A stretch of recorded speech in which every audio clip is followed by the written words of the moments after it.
diskusi malam hari ini. Baik, kita mulai dulu. Selamat malam. Assalamualaikum warahmatullahi wabarakatuh. Salam sejahtera bagi kita semuanya. Semoga tetap sehat ya, teman-teman, rekan-rekan dimanapun Anda berada. Semoga lancar, sukses di pekerjaan dan di perkuliahannya. Oke, baik teman-teman. Sekilas lagi kita merefresh, kita mengulang konsep pembelajaran di intervensi organisasi. Jadi besok teman-teman, ini kan saya bisa bilang bahwa 60% lebih kelas karyawan itu kan kerja di dunia industri ya. Jadi saya merasa teman-teman sudah sangat paham lah situasi kondisi di lingkungan kerja. Nah, mungkin besok ketika Anda sudah lulus dan memutuskan untuk di pekerjaan HRD, besok bisa jadi dibalik ya. Yang selama ini Anda menjadi objek, besok ketika Anda menjadi HRD, Anda menjadi subjeknya. Anda mengelola karyawan, tidak dikelola oleh HRD. Jadi di intervensi dasar 3 ini fokusnya kan ke organisasi. Fokusnya teman-teman nanti akan mengidentifikasi permasalahan-permasalahan yang mungkin bisa muncul di perusahaan Anda. Jadi salah satu tugasnya seorang HRD itu perlu melakukan identifikasi permasalahan di ranahnya karyawan, SDM. Nah, ini sebenarnya konsepnya sama seperti skripsi, pemilihan masalah, pemilihan fokus permasalahan, itu harus dilihat dampaknya secara luas. Kalau misalnya kita lihat di perusahaan, ya masalah bisa banyak sekali. Tidak hanya satu jenis masalah, bisa bermacam-macam masalahnya. Cuma ketika kita menentukan satu masalah yang dianggap paling urgent, paling penting, Anda perlu memastikan apakah masalah yang Anda angkat ini berdampak atau enggak, berakibat atau enggak ke output perusahaan tersebut. Nah, ini kita lihat nanti ya di kelompok 2, ini toko kacamata ya, optik ya. Dan saya harap perbedaan jenis organisasi, perbedaan jenis perusahaan di forum presentasi ini paling tidak bisa menambah wawasan ya bagi teman-teman bahwa setiap perusahaan tentu punya ciri khas permasalahan yang berbeda. Nah, monggo silakan dari kelompok 2 perwakilannya siapa? Disampaikan terlebih dahulu secara umum hasil kegiatan Anda. Nanti setelah ini kita bahas nih. Monggo, Mas Mbak, waktu dan layak kami persilakan.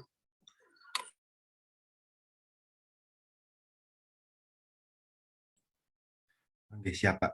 Berarti yang dijelasin yang dari langsung ke PowerPoint, Pak? Iya, langsung di PowerPoint aja, Mas. Monggo. Oke.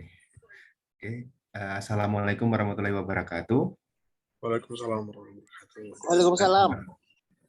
Terima kasih atas waktu yang diberikan pada kelompok kami. Sebenarnya perkenalkan kami dari kelompok 2 yang beranggotakan ada Mas Danang Saputro, Mas Bagas Oktavian, Mbak Nurul Izzati, dan saya Agung Prabowo, dan ada Mbak Safira Rahmanda dan Mbak Angelina Siska. Oke, langsung saja. Untuk profil perusahaan yang kami pilih yaitu Komata Jogja yang bergerak di bidang toko kacamata dan aksesoris kacamata. Kemudian Komata sendiri berdiri pada tanggal 1 Desember 2019 dan terletak di Jalan Nusa Indah, Ngeringin, Condong Catur, Sleman, Yogyakarta. Tepatnya di sebelah utara dari Pasar Condong Catur dan persisnya lagi di sebelah utaranya pas parkir masuk Universitas Amikom, Pak. Kemudian Komata Jogja juga melayani pembelian offline dan online. Jadi bisa langsung ke toko offline, melalui online juga bisa dari Shopee, kemudian Tokopedia, dan aplikasi online lainnya.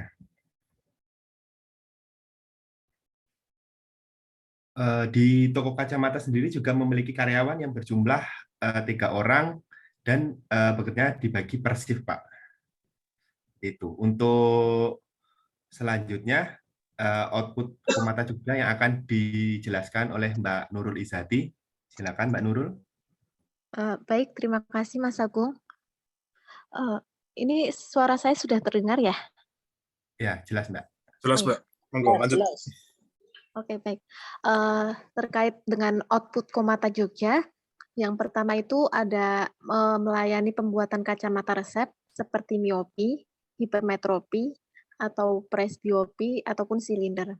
Yang kedua ada pengecekan mata, jadi konsumen bisa sekaligus cek mata dan bisa mendapatkan kacamata yang sesuai dengan kebutuhannya. Yang ketiga ada perbaikan atau reparasi kacamata dan lensa. Yang keempat ada penjualan aksesoris kacamata.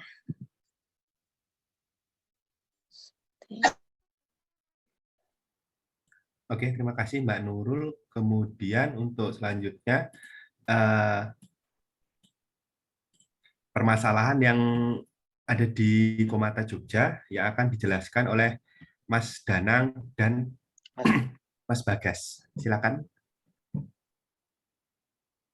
Baik, terima kasih Mas Agung. Ini suara saya terdengar jelas ya? Ya, jelas Mas. Monggo lanjut. Oh iya, terima kasih. Oke, selanjutnya adalah permasalahan di Komata Jogja. Akar permasalahan di sini ada 4 poin. Yang pertama adalah sistem perusahaan yang masih berdasarkan kekeluargaan. Sistem perusahaan yang masih berdasarkan kekeluargaan bagi beberapa perusahaan mungkin justru memberikan dampak yang positif bagi organisasi. Namun di Komata Jogja, dari observasi dan wawancara yang kelompok kami telah lakukan, justru lebih memberikan dampak yang ke arah negatif. Karena dari sistem kekeluargaan tersebut terjadi bias antara atasan dan bawahan yang menyebabkan atasan menjadi tidak bisa tegas terhadap bawahannya apabila bawahan melakukan kesalahan kerja. Permasalahan yang terjadi terkait kedisiplinan kerja di sini adalah karyawan Komata Jogja seringkali datang terlambat dan juga karyawan sering tidak memenuhi target harian yang telah disepakati antara karyawan dan toko. Poin selanjutnya dijelaskan oleh Mas Danang. Silakan Mas Danang. Baik Mas Bagas, terima kasih. Ini terdengar jelas ya suara saya ya? Oke, jelas Mas. Monggo. Oke. Jadi begini untuk berikutnya, Mas Bagas tadi telah menjelaskan mengenai akar permasalahan yang dimulai dari sistem perusahaan yang masih berdasarkan kekeluargaan, lalu dilanjutkan kepada kedisiplinan kerja. Nah, berikut ini tanggung jawab atas jobdesk yang diberikan. Nah, tanggung jawab jobdesk di sini itu setiap karyawan Komata diberikan sesuai pekerjaan yang bisa dijalani oleh setiap karyawan. Karena berdasarkan tadi di awal sistem perusahaan masih kekeluargaan, maka di sini dampak negatifnya adalah karyawan itu menganggap sepele terhadap tanggung jawab atau jobdesk yang diberikan dari atasan karena berdasarkan landasan kekeluargaan tersebut. Lalu terjadilah lemahnya controlling dari atasan karena sistem yang dianut oleh kekeluargaan tersebut membawa dampak yang tidak baik untuk kemajuan setiap kinerja karyawan tersebut. Monggo Mas Agung lanjut. Oke, terima kasih atas penjelasannya Mas Danang dan Mas Bagas. Untuk selanjutnya tentang rancangan intervensi Komata Jogja yang akan dijelaskan oleh Mbak Angelina dan Mbak Pia. Silakan. Baik Mas Agung, terima kasih. Sebelumnya apakah suara saya terdengar jelas? Jelas Mbak. Jelas Mbak. Ya, baik. Ini sepertinya Mbak Safira belum bisa hadir, jadi saya menjelaskan sendiri. Baik, untuk rancangan intervensi untuk Komata Jogja dari kelompok kami, yang pertama akan memperbaiki sistem kerja perusahaan yang seperti dijelaskan tadi masih berdasarkan kekeluargaan. Karena menurut kami sistem tersebut kurang efektif, sehingga para karyawan masih menyalahgunakan hal tersebut untuk berperilaku kurang disiplin. Sehingga kami menyarankan untuk lebih mempertegas lagi dengan sistemnya, sehingga lebih dapat membuat karyawan mengerti akan job desk dan juga tanggung jawabnya. Kemudian yang kedua, untuk menanggulangi tingkat kedisiplinan yang masih kurang, kami merekomendasikan untuk penggunaan aplikasi absensi secara real time yang nantinya dapat dipantau oleh manajer toko secara langsung, sehingga akan mengurangi dari tingkat keterlambatan dari para karyawan. Nah, yang ketiga, apabila masih ada karyawan yang melakukan pelanggaran, maka akan diberikan punishment.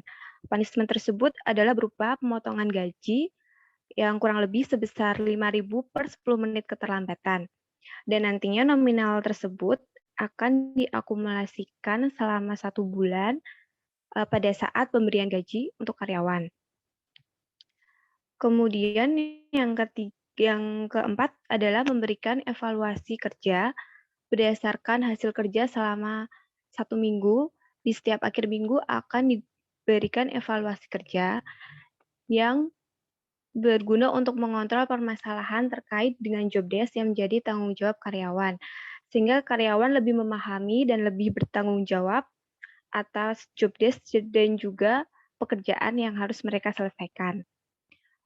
Untuk mengapresiasi atas kinerja karyawan dan juga yang tidak melanggar peraturan, tertib terhadap peraturan yang telah ditetapkan oleh perusahaan, maka akan diberikan reward yang berbeda pada setiap akhir minggu berdasarkan hasil evaluasi. Diharapkan dengan pemberian tersebut dapat lebih meningkatkan kualitas dari SDM dari Toko Komata Jogja. Sudah, Mas? Oke, terima kasih Mbak Angelina Siska. Demikian akhir presentasi dari kelompok kami. Semoga ilmu yang kami sampaikan dapat bermanfaat untuk semuanya. Saya akhiri. Wassalamualaikum warahmatullahi wabarakatuh. Waalaikumsalam warahmatullahi wabarakatuh. Oke, matur nuwun Mas Agung dan kawan-kawan. Oke, kita bahas bareng-bareng ya. Ini nanti yang janji, misalnya inisiatif mawon, siapa yang mau jawab ya, nanti monggo. Oke, ini di lokasi kerja siapa? Atau ini asal dapat perusahaannya? Mbak Safira, Pak. Oh, Mbak Ya, Safira. di lokasi, ya, kebetulan di lokasi kerjanya Mbak Safira, tapi malam ini lagi berhalangan hadir, Pak. Oke. Komata.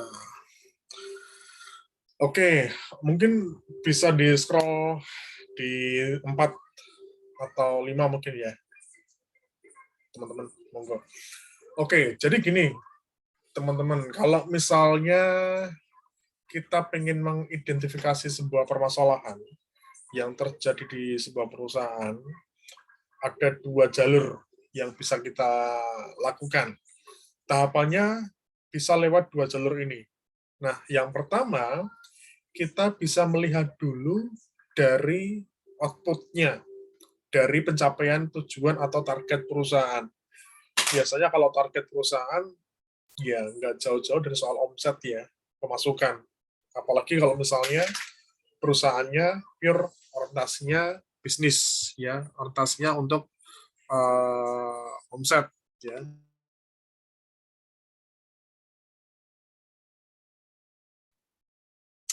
Oke, yang kedua, kita bisa melihat dari perilaku yang muncul pada karyawan di perusahaan. Jadi sebenarnya ada 2 jalur ya. Nah, ini dari kelompok 2, ini ada 2 jalur sebenarnya di sini. Ya, yang pertama kita bicara mengenai output-nya. Yang kedua, kita bicara mengenai perilaku-perilaku yang muncul ya pada perusahaan. Oke, ambil contoh ini misalnya. Ini kan kelompok 2 tuh ada yang mengatakan soal disiplin ya di sini ya. Nah, ini masalah disiplin ini yang seperti apa? Bisa dijelaskan sedikit mungkin? Monggo.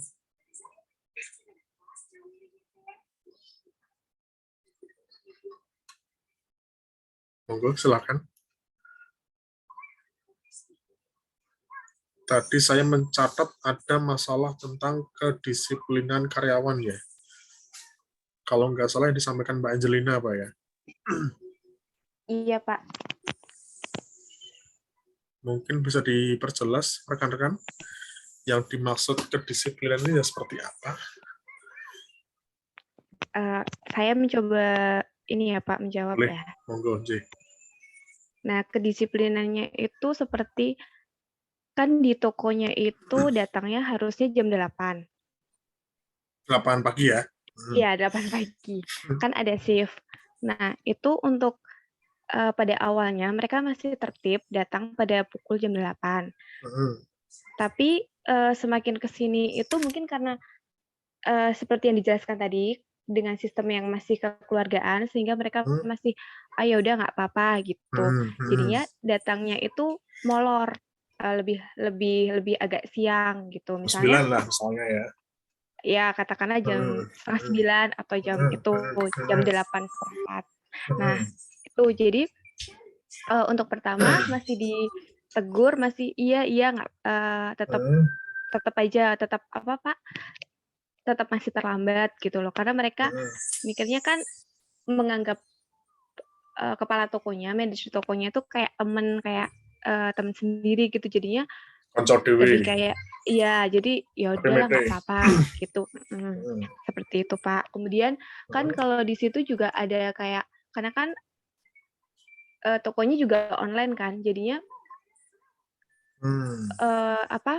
untuk display barang atau misalkan kayak promote barangnya itu kan melalui Instagram seperti itu. Jadi harus update barang, update story. Nah, seperti itu.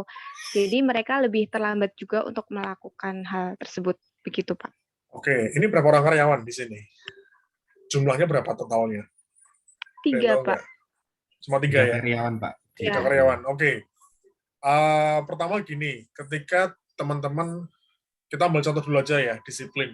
Ya, disiplin ini dianggap sama kelompok 2 mungkin menjadi masalah yang penting bagi Komata Jogja. Nah, kita lihat yang tidak disiplin ini cuma 1 orang atau ketiga-ketiganya. Pertama itu. Kalau misalnya cuma 1 orang, bisa jadi ini lebih ke individu nanti jatuhnya. Tetapi kalau misalnya disiplin ini dialami sama semua karyawan, ya karena mungkin satu perusahaan cuma 3 orang, kita ambil contoh aja 2. Paling nggak 2 karyawan tidak disiplin. Jadi biasanya kalau di sebuah perusahaan yang besar, untuk mengetahui ada tidaknya sebuah masalah, itu kan paling tidak lebih dari 50% ya. Si karyawan cenderung melakukan perilaku yang dianggap masalah tadi misalnya, tentang disiplin. Nah, kalau misalnya hanya 1 orang aja, bisa jadi jatuhnya intervensi individu. Yang jadi masalah orangnya itu tadi. Tetapi misalnya yang tidak disiplin, itu hampir keseluruhan karyawan, mungkin aja ini yang salah organisasinya, yang salah dari lingkungannya. Pertama itu.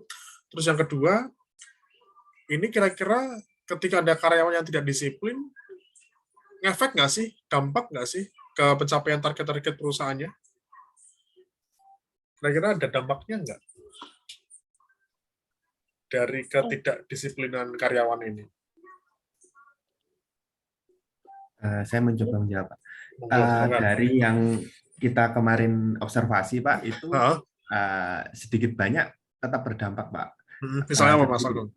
Seperti tadi kan kebetulan yang telat itu bukan cuma 1 orang, Pak, tapi ketiga karyawannya. Ketiga karyawannya. Ya, jadi dari itu kita menyimpulkan tentang sistem kekeluarganya tadi, Pak. Karena sebelum mereka menjelaskan juga kalau oh iya, kita ini dari sistem kekeluargaan, jadi nggak seketat mungkin perusahaan yang lain, Pak, yang beda mungkin seperti itu. Nah, kemudian dari efek terlambat itu mungkin ke ini, Pak, kayak pelayanannya, Pak. Jadi kayak seharusnya mungkin jam 8 sudah buka. Nah, biasanya kan kalau toko jam 8 buka, mungkin sebelum jam 8 sudah harus buka. Yeah.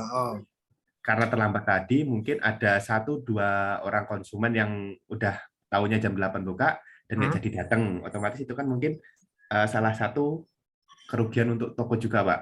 Seperti itu. Nah, dari pelayanan juga yang tadi kan dari online, harusnya kan upload juga itu dijamin, Pak. Misalnya setiap 2 jam sekali harus upload di IG. Seperti itu, Pak. Jadi dengan telat itu juga, mungkin dari yang customer yang di IG-nya itu, oh ini kok nggak update, mungkin seperti itu. Jadi sedikit banyak tetap berpengaruh, Pak. Oke. Kayak Mas Agung ya. Mas Agung update nggak mas usahanya? Gimana kan, Pak? Maaf. Dengan usahanya update nggak? Alhamdulillah, Pak. Alhamdulillah. Ya, Oke, soalnya jadi saya gini. jaga sendiri.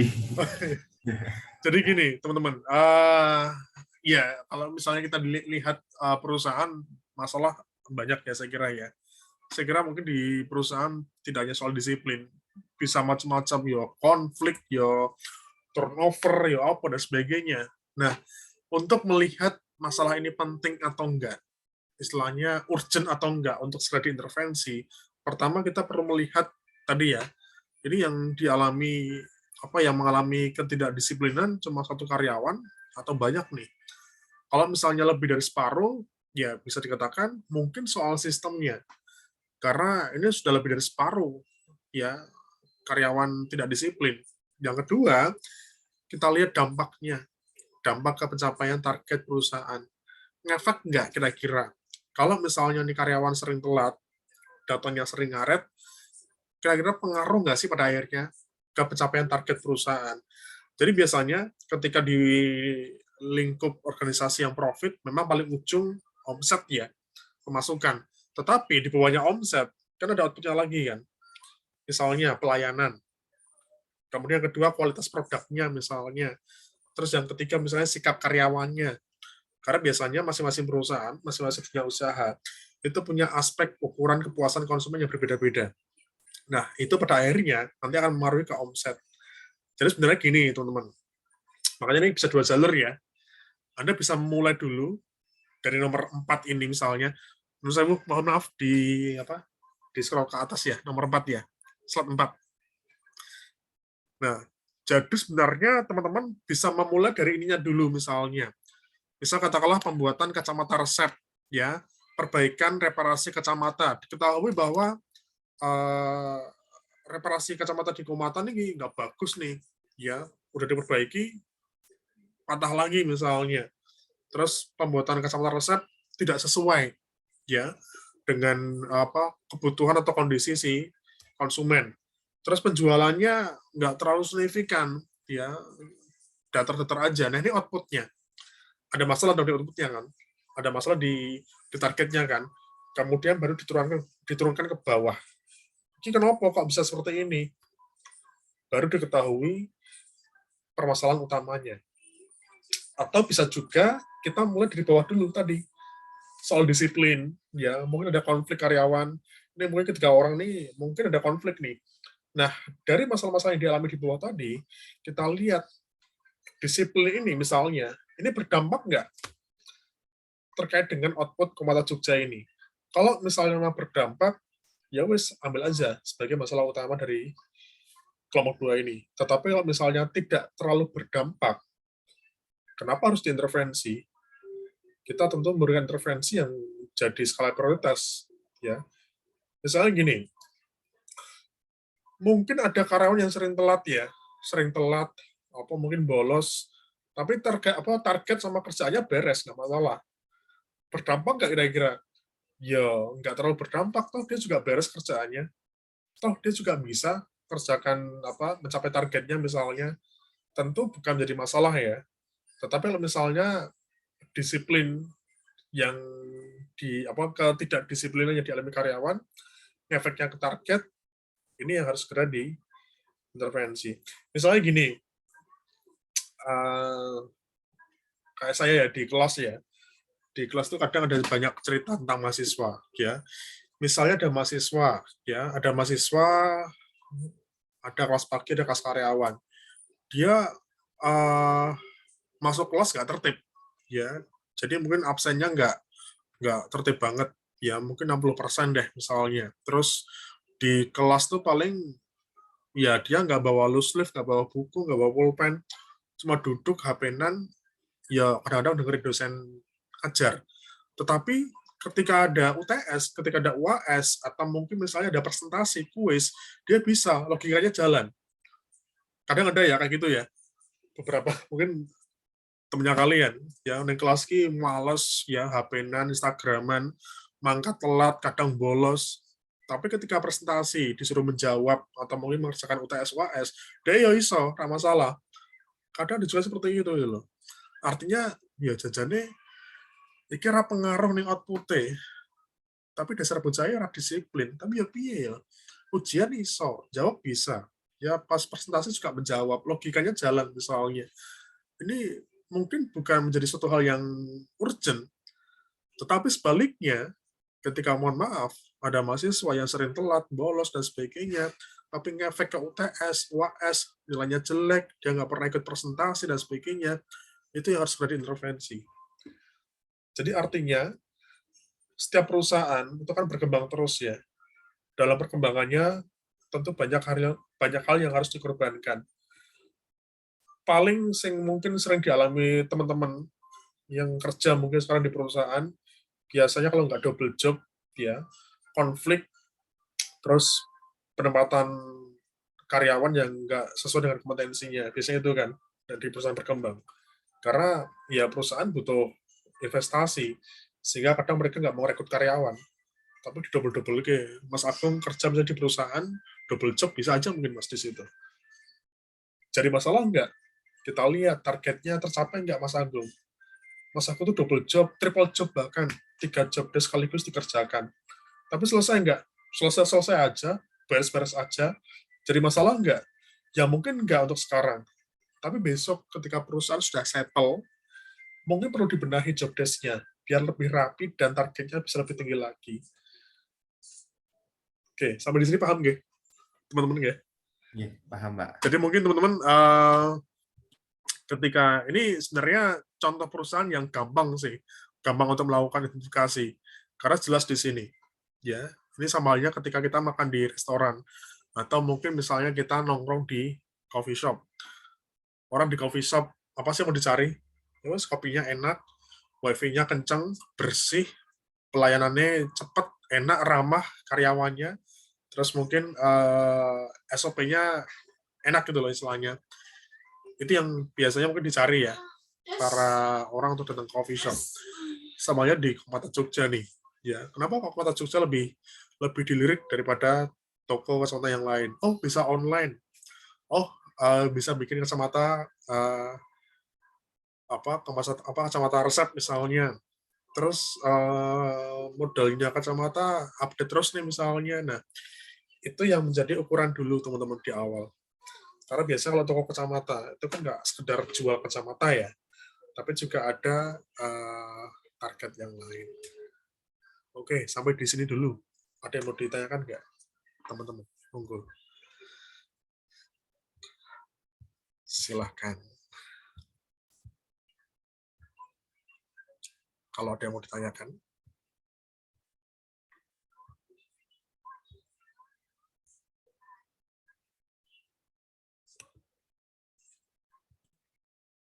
Sepertinya belum ada, Pak. Belum ada. Oke. Sampai di sini paham, Jeh, teman-teman? Jadi sebenarnya gini, teman-teman. Ini tambahan wawasan aja buat besok bagi teman-teman yang mau kerja di HRD. Jadi sebenarnya ini adalah pekerjaan tambahan ya. Ini mungkin bukan pekerjaan utama di sebuah perusahaan oleh para HRD. Karena biasanya HRD itu lebih memprioritaskan untuk menangani pekerjaan-pekerjaan rutinitas. Kayak ngerekrut karyawan, kayak ngasih training, ngurusi personalia, ngurusi gaji, kontrak, dan sebagainya. Nah, ini biasanya lebih ke proyek, teman-teman. Jadi kalau di perusahaan besar, katakanlah perusahaan yang sudah settle, sudah TBK, itu memang ada bagian khusus yang menangani permasalahan dari karyawan. Jadi biasanya ketika perusahaan mulai berkembang, ya kayak misalnya ini ya, ambil contoh tadi misalnya sosmed, ya di Jogja kan banyak toko kacamata jadul yang sudah ada bahkan dari semenjak saya belum lahir mungkin. Nah, Anda tahu Akur Optik, Anda tahu Optik Size, ya itu yang dekat Kertosono itu kan jadul banget. Ya, saya nggak tahu mereka masih laku atau enggak, omsetnya masih tinggi enggak. Karena zaman dulu memang laris banget. Orang kalau misalnya kita mau beli kacamata di Jogja, ya wes Akur Optik, ya Optik Size misalnya, dua toko kacamata yang saling bersaing. Tapi sekarang kan toko kacamata wakil banget, banyak sekali. Ya, ada Optik Tugu misalnya, nek mau murahan ya wes ning ngarepe UNJ misalnya. Banyak sekali modelnya, ya, banyak sekali hal yang baru di situ. Nah, kalau misalnya mau pakai sosmed misalnya, mungkin bagi perusahaan-perusahaan yang lama, orang-orangnya biasanya juga orang-orang lama, orang-orang tua juga kan. Terus akhirnya diterapkan yang namanya marketing via sosmed. Nah, kira-kira adanya perubahan ini sanggup nggak SDM-nya? Bisa nggak belajar sosmed? Artinya ada hambatan di situ. Muncul konflik lagi di situ. Jadi biasanya kalau perusahaan-perusahaan lama, ketika muncul perubahan baru, muncul tenaga karyawan baru yang lebih fresh, lebih milenial, biasanya ada konflik ya. Konvensional ketemu sama milenial misalnya. Nah, itu contohnya aja, teman-teman. Oke, itu paling mungkin diperbaiki nanti, teman-teman, kelompok 2. Ya, jadi ini sebenarnya alurnya udah bagus ya. Kita bicara mengenai output, ya, kemudian di nomor 5 sampai nomor 6. Nah, ini sebaiknya mungkin Anda fokus aja ke satu akar masalah ya. Jadi sebenarnya kalau kita mau mengintervensi perusahaan, ya bisa semuanya diintervensi. Cuma kan butuh skala prioritas. Dan biasanya berhubungan sama budget nanti. Duitnya cukup nggak perusahaan buat gaji Anda misalnya. Nah, ini paling lebih aja ya, lebih dibuat alurnya lebih terstruktur, ya outputnya oke. Terus mungkin nanti lebih ke akar masalahnya. Apakah memang disiplin ini menjadi penyebab ya dari tidak tercapainya target dari Komata. Baru kemudian kalau misalnya disiplin, kenapa nih? Apakah memang sistemnya yang perlu dibenahi? Ya kalau memang sistemnya ya dirubah sistemnya. Mungkin pakai fingerprint misalnya, mungkin perlu pakai sistem tunjangan transportasi, nah telat 5 menit nggak dapat tunjangan misalnya, atau pakai insentif misalnya, atau apa dan sebagainya. Oke, gitu aja mungkin dari kelompok 2. Matur nuwun. Monggo silakan. Nggih. Akar permasalahannya cuma diambil salah satu aja gitu ya, Pak? Kalau akar masalahan, itu satu aja, Mbak. Iya. Ya, jadi diturunkan lagi biasanya. Jadi ketika mengangkat soal disiplin, ya disiplin adalah penyebab dari tidak tercapainya output. Tapi sebabnya apa? Akarnya apa lagi? Diturunkan lagi kan? Kenapa kok nggak sampai nggak disiplin?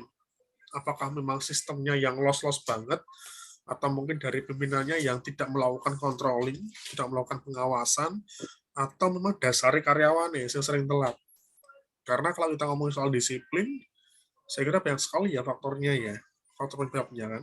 Bisa mungkin sistemnya, bisa mungkin karyawannya, bisa mungkin dari pimpinannya, atau mungkin dari sistem insentifnya misalnya. Kayak misalnya ambil contoh ya, ada beberapa perusahaan yang menerapkan jam kerjanya itu nggak office hour. Jadi nggak jam 8 sampai jam 5. Jadi asalkan kamu 9 jam di kantor. Jadi ada yang perusahaan baru masuk jam 10 pagi. Ada orang baru masuk jam 10 pagi. Keluarnya ya 9 jam setelah dia masuk, jam 7 malam berarti. Ada yang masuk jam 6 pagi. Jam 1 udah pulang dia. Jam berapa itu? Jam 3 udah pulang dia. Ya, yang penting 9 jam di kantor. Ada yang juga seperti itu. Ya. Gitu, teman-teman, rekan-rekan sekalian. Ya. Kalau cara mengubah sudut pandang sistem kekeluargaan itu gimana, Pak? Kadang kan orang kalau udah trigger sistem kekeluargaan kan kadang udah mikirnya udah kayak freedom gitu, Pak. Maksudnya nah, kayak... gini Mas, merubah sistem itu nggak gampang ya, apalagi kita orang luar ya. Apalagi kalau misalnya ada seorang konsultan. Kalau konsultan itu kan orang luar, kita pihak ketiga. Kita bukan orang yang tergabung di satu perusahaan. Kita orang luar yang diperbantukan untuk membenahi permasalahan yang ada di organisasi. Nah, masalahnya kode etiknya sebuah intervensi itu kan harus mendapatkan persetujuan dari supervisornya, manajernya. Kalau misalnya sistem ini bisa diperbaiki, bisa dirubah, ya alhamdulillah Anda dapat keleluasaan. Cuma kalau misalnya sudah tidak dapat lagi diubah, kita nggak bisa ngapa-ngapain. Dan biasanya banyak perusahaan yang menerapkan sistem keluargaan, ya karena mungkin lebih ke sifat atau mungkin karakternya dari si ownernya sendiri ya dia orientasinya ya wis hanya bantu aja deh, jangan terlalu saklek, jangan terlalu memberikan aturan yang ketat, ya. Ini lebih ke mindset sih Mas nanti. Makanya biasanya kalau saya kerja di perusahaan yang perusahaan keluarga itu nggak enak, nggak nyaman, karena banyak aturan yang diterabas memang. Ya seperti itu, keluargaan. Ada saatnya kita profesional, ada saatnya kita keluarga ya. Cuma ketika segala sesuatunya dibawa ke arah profesional, tetap susah. Karena udah karakternya seperti itu. Jadi kalau misalnya teman-teman kerja di perusahaan yang orientasinya masih keluargaan, ya ini buat cari pengalaman aja. Ya. Nanti next time cari perusahaan yang lebih settle, lebih saklek aturannya. Gitu. Baik, makasih Pak. Oke, jadi ya setiap perusahaan punya karakter masing-masing, punya ciri khas masing-masing. Kita nggak bisa memaksakan sistem akan berubah, kita nggak bisa memaksakan aturan akan berubah. Pada akhirnya kita sebagai karyawan harus menyesuaikan diri ya, harus apa ya? Ya wes harus mengikuti aturan. Ya, Anda kerja di bank misalnya, ada aturan nggak boleh pakai jenggot, nggak boleh pakai kumis. Ini saya jenggotan nih, dowo nih. Ya, saya kerja di bank udah nggak bisa. Karena apa? Nggak boleh jenggotan, nggak boleh berewokan. Karena aturannya seperti itu. Nah, masuk bank terus. Kalau masuk bank terus apa berewokan gimana? Ya harus dicukur. Itu aturannya. Iya, mau nggak kira-kira? Ya, ini masalah akidah masalahnya. Terus silakan cari perusahaan yang lain. Terus misalnya katakanlah apa ya? Oh, ada nih di Amplas ya. Di Amplas kan ada perusahaan terkenal ya. Ada toko, ini tokonya terkenal banget se-Indonesia. Ini kalau misalnya menurut saya wanita muslim yang kerja di sana itu nggak boleh pakai jilbab, harus dilepas jilbabnya. Jadi boleh nggak kira-kira ya sama orang tua, sama orang terdekat? Ya wes prinsip ya udah cari yang lain kalau nggak mau. Tapi butuh duit gajinya tinggi ya di sana ya, nggak usah tak sebutin ya, ntar malah pada nganu. Oke, contohnya itu ya. Setiap perusahaan ada di Amplas. Teman saya keterima di situ, kerja di situ, dia tadinya jilbaban. Dilepas jilbabnya. Nggak butuh duit ya, tapi ya. Nah, itulah. Oke, gitu aja saya kira. Teman-teman, ini saya minta tolong nanti materinya di-share ke grup ya. Di-share ke grup, ya. Nanti biar bisa dipelajari. Terus nanti segera link videonya saya kirimkan ke grup sebagai bahan untuk absensi. PPT dan Word-nya nih, Pak. PPT aja mungkin ya, Mas. Oke, siap. Gitu aja mungkin. Matur nuwun teman-teman, terima kasih. Salam sehat ya. Ini buat minggu depan persiapan ya kelompok 3 ya. Oke, itu aja. Matur nuwun semuanya. Terima kasih. Assalamualaikum warahmatullahi wabarakatuh. Sukses ya. Sehat-sehat. Terima kasih, Pak. Oke, matur nuwun ya. Terima kasih, Pak.